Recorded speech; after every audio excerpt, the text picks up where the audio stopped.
Hi, my name's Pat Frazier. I'm a farmer. I live in Hotchkiss, Colorado. My name is Don LaRoe. I have Zephyros Farm over in Paonia, Colorado.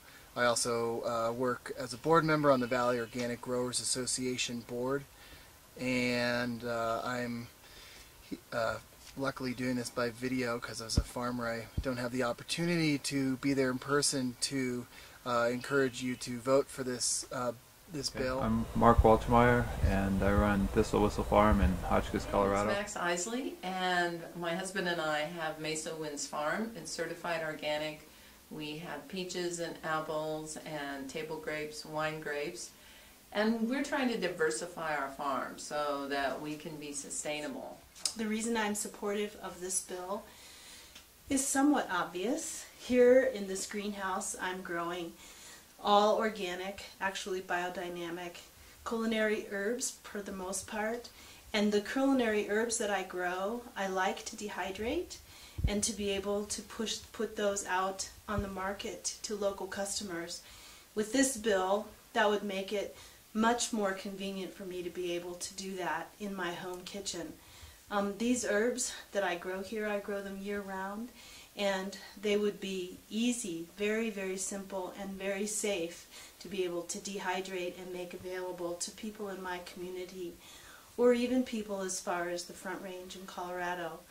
But the main point is that it would assist me in extending my harvest so that I wouldn't necessarily end when the summer ends. Those of us engaged in small-scale agriculture are working hard to make sure that people in our communities can eat from our communities, and bills like this give us more opportunity to make sure that local foods get to the people who will appreciate them.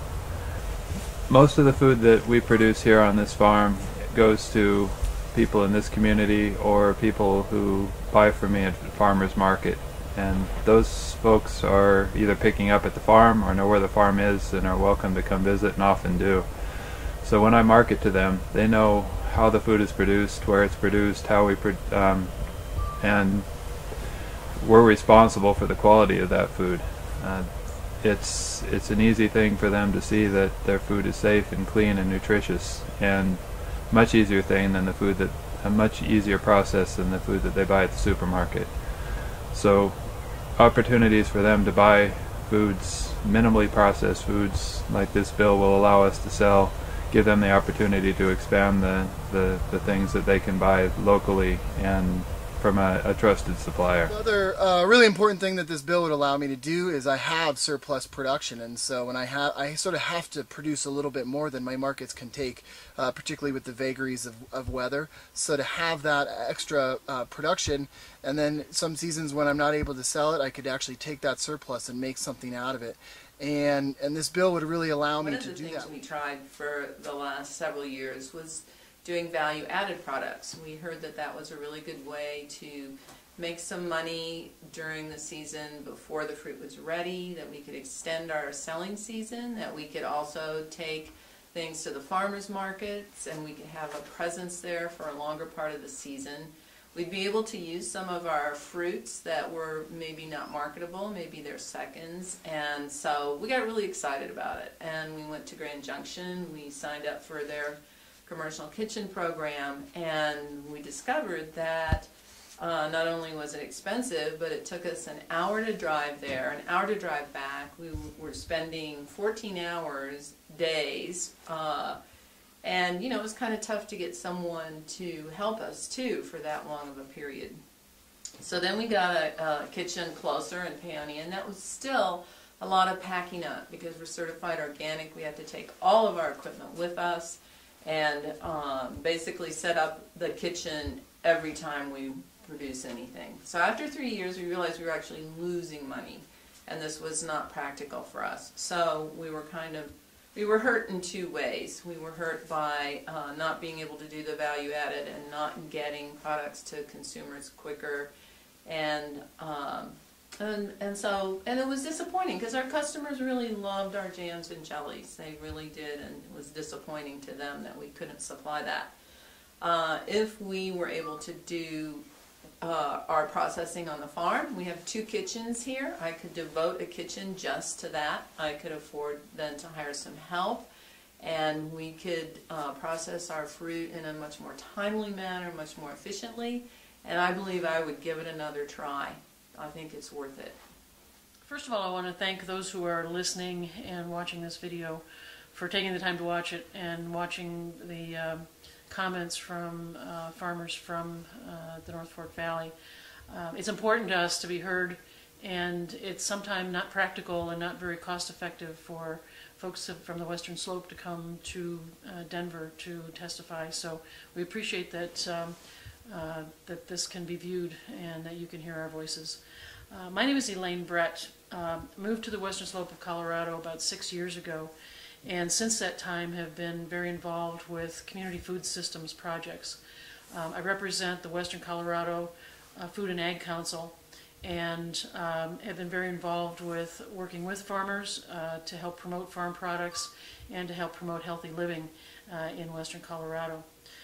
Today I'd like to talk to you about a couple of things. I'd like to talk to you about health and safety, quality of life, and something that we'll call food freedom. When I moved to Colorado over 6 years ago, one of the main reasons was for health. We found a wonderful place with wonderful food, wonderful vegetables, fruit, healthy animals that could create a healthy lifestyle for myself and for my husband. We moved from outside of Washington, D.C., which is not a very healthy area, and the great health of the food that's here has been really extremely important. In that time, we've also met many farmers and worked with farmers and are working with them to try and help them become sustainable, help them make a living, help them be profitable. And in doing that, have learned a lot about the safety of eating local food and the local products that come out of the kitchens of many of our farmers. The greatest quality control for me and the greatest safety feature of working with local farms is that these folks are producing things that they feed to their children, they feed to their neighbors, and they feed to the community. And they're careful. They're careful about the safety because of who their consumers are. There's no better quality control that I can think of than being able to go to a farm, see the health of the animals, see the health of their practices in growing, and see the health of the practices in preparing foods that they will have for sale outside of their own kitchen. The second issue I wanted to address is quality of life. By allowing farmers to extend their season by using value-add products, the quality of life for them is a better thing. They can improve their revenues, they can improve their profitability, and they can have a good living. So I'd really appreciate your vote in support of this bill. I really appreciate the opportunity to try to expand the items that I can sell at the markets and from my farm. Thanks for the opportunity to talk to the committee, and I hope the bill passes.